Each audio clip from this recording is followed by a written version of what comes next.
ಆತ್ಮೀಯ ವೀಕ್ಷಕರೇ ಮತ್ತು ಪ್ರೇಕ್ಷಕರೇ, ನಿಮಗೆಲ್ಲ ವಿಶ್ವ ಪ್ಲಸ್ ಟಿವಿಗೆ ಸ್ವಾಗತ.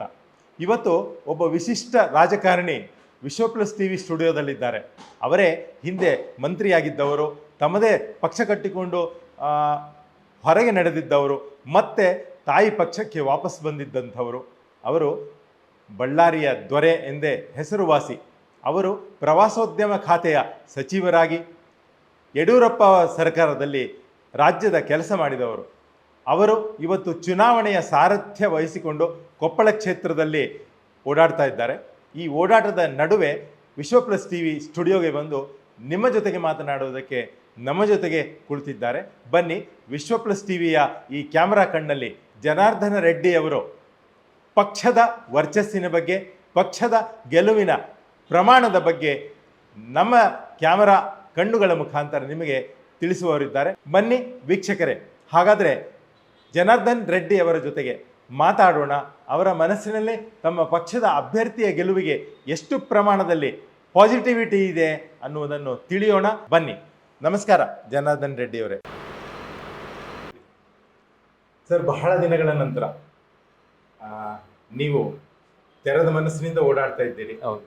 ಹೇಗೆ ಅನ್ನಿಸ್ತಾ ಇದೆ? ನನಗೆ ಮೊದಲಿಂದ ಕೂಡ ಅತಿ ಚಿಕ್ಕ ವಯಸ್ಸಿಂದ ಕೂಡ ಭಾರತೀಯ ಜನತಾ ಪಕ್ಷ ಅನ್ನುವಂಥದ್ದು ಆ ರಕ್ತದ ಕಣಕಣದಲ್ಲೂ ಕೂಡ ಮೈಗೂಡಿಸ್ಕೊಂಡೇ ಬೆಳೆದಿರುವಂಥವ್ರು ನಾವು, ಮತ್ತು ಜನರ ಮಧ್ಯದಲ್ಲೇ ಬೆಳೆದಿರುವಂಥವ್ರು ನಾವು.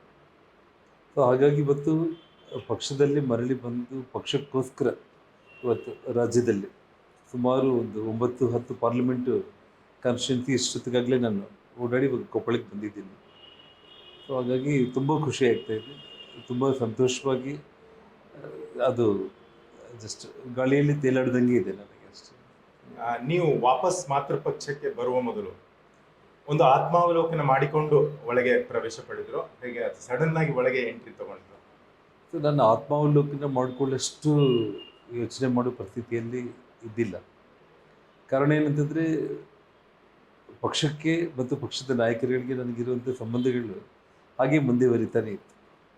ಸೊ ಹಾಗಾಗಿ ಪಕ್ಷದ ವರಿಷ್ಠರು ಡೆಲ್ಲಿ ಮಟ್ಟದಲ್ಲಿ ಸನ್ಮಾನ್ಯ ಅಮಿತ್ ಶಾಜಿಯವರು ಅವರು ನನ್ನನ್ನು ಆಹ್ವಾನಿಸಿ ನನ್ನ ಜೊತೆಯಲ್ಲಿ ಮಾತಾಡಿ ಪಕ್ಷಕ್ಕೆ ಸೇರ್ಪಡೆ ಆಗೋದಕ್ಕೆ ಅವ್ರು ಹೇಳಿದ ತಕ್ಷಣ ನಾನು ಒಂದು ಮಾತನ್ನು ಕೂಡ ನಾನು ವಾಪಸ್ ಹೇಳಲಿಕ್ಕೆ ನಾನು ಹೋಗಲಿಲ್ಲ.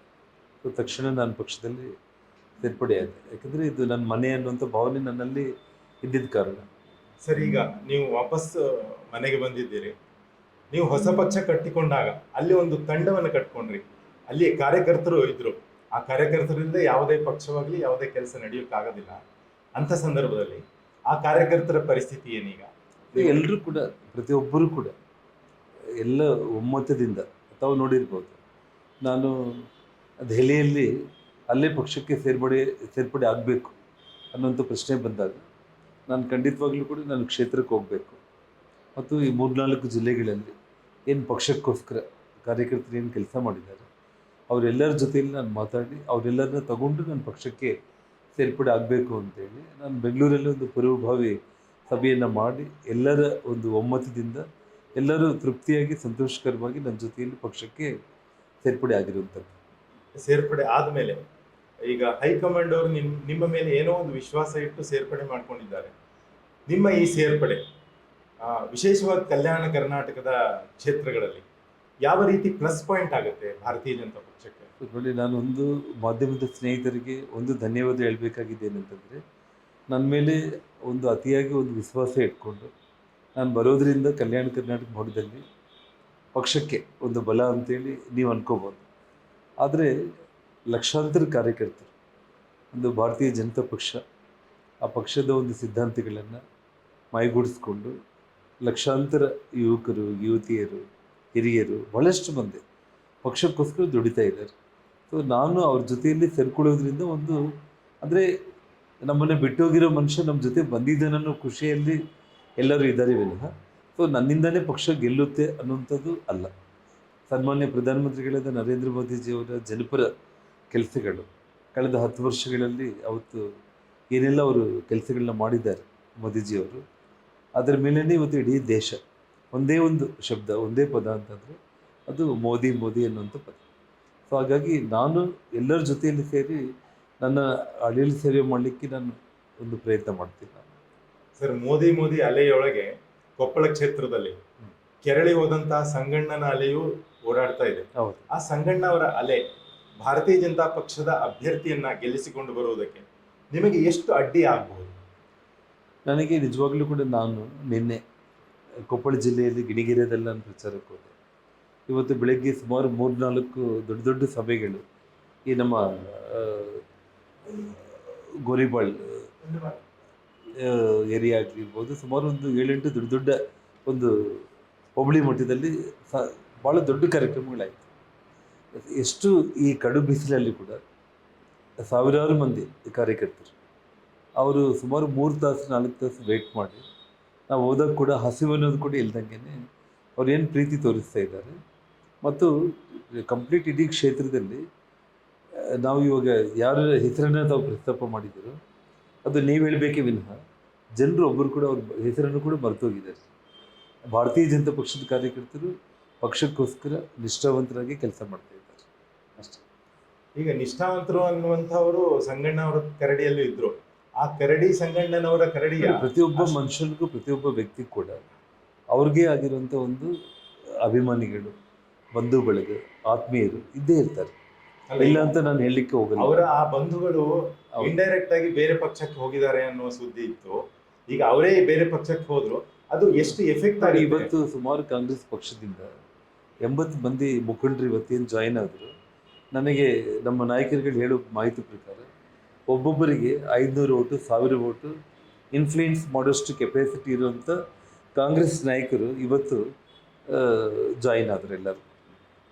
ಮತ್ತು ನಿಮಗೆ ಇವತ್ತು ನಮ್ಮ ನಿನ್ನೆ ನಾವೇನು ಕಂಪ್ಲೀಟ್ ಓಡಾಡಿದ್ದೀವೋ ಇಡೀ ನಮ್ಮ ಕೊಪ್ಪಳ ಕ್ಷೇತ್ರದಲ್ಲಿ ನಮ್ಮ ಕರಿಯಪ್ಪ ಅಂತೇಳಿ ಅವರು ಕೂಡ ಒಳ್ಳೆ ನಮ್ಮ ಕರಡಿ ಸಂಘಟನೆಯ ಸಮಾಜದ ಮುಖಂಡರು ಅವರೆಲ್ಲರೂ ಕೂಡ. ಇವತ್ತು ನಮ್ಮ ಪ್ರಭು ಹಿತ್ನಳನ್ನು ಒಬ್ಬ ಯುವಕ.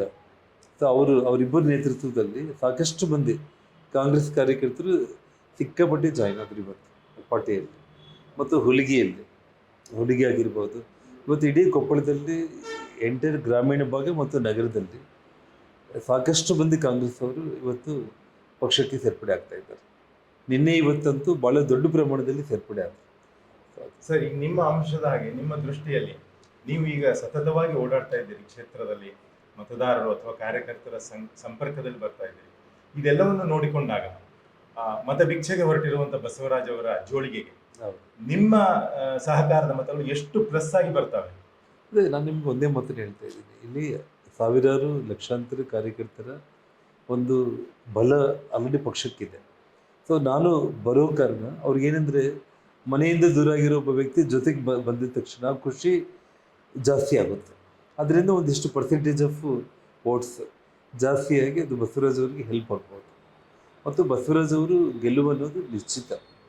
ಯಾಕೆಂದರೆ ನನಗೆ ಪಬ್ಲಿಕ್ ಪಲ್ಸ್ ನಾನು ನೋಡ್ತೀನಿ. ನಾನು ಪಬ್ಲಿಕ್ ಪಲ್ಸು ಬಸವರಾಜ್ ಅವರ ಗೆಲುವಿನ ಪಲ್ಸ್ ಅಲ್ಲಿ ಎಷ್ಟು ಪರ್ಸೆಂಟೇಜ್ ಅವ್ರು ಗೆಲ್ಲುವ ಸಾಧ್ಯತೆಗಳಿವೆ? ಖಂಡಿತವಾಗ್ಲೂ ಕೂಡ ಎಷ್ಟು ಪರ್ಸೆಂಟೇಜ್ ಅನ್ನೋದಕ್ಕಿಂತ 100ಕ್ಕೆ 100 ಅವರು ರಾಜಶೇಖರ್ ಹಿತ್ನಾಳ್ ಅವ್ರ ಮೇಲೆ ಗೆಲ್ಲೋದು ನಿಮಗೆ ಅನುಮಾನನೇ ಬೇಡ.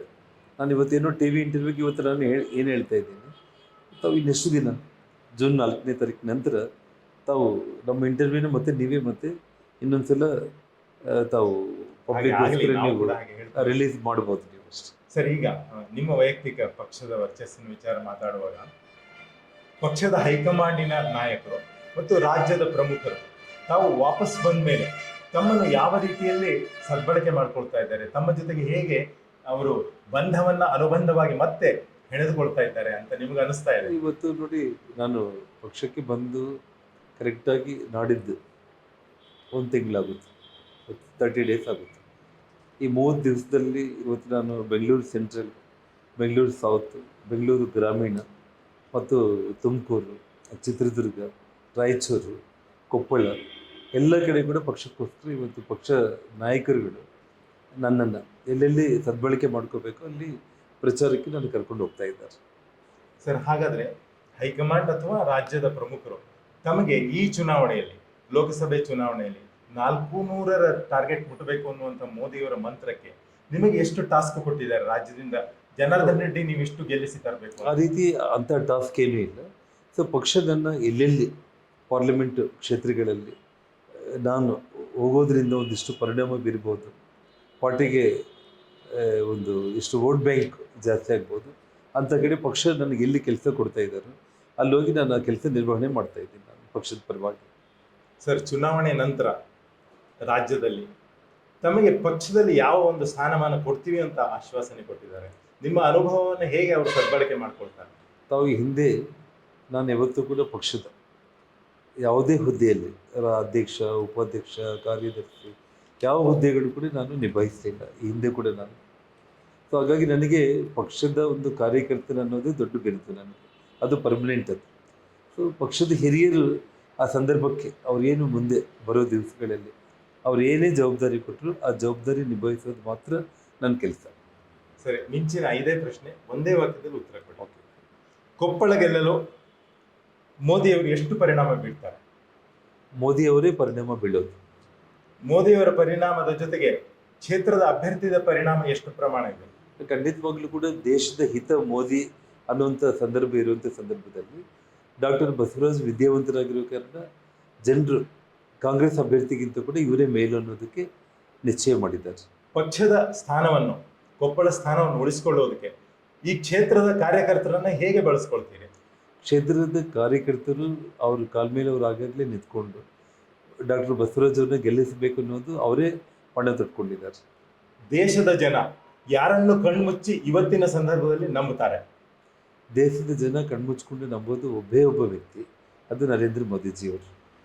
ಮತದಾರರಿಗೆ, ನೀವು ಕೊಪ್ಪಳ ಮತಕ್ಷೇತ್ರದ ಮತದಾರರಿಗೆ ಒಂದು ವಾಕ್ಯದಲ್ಲಿ ಯಾವ ಸಂದೇಶ ಕೊಡ್ತೀರಿ?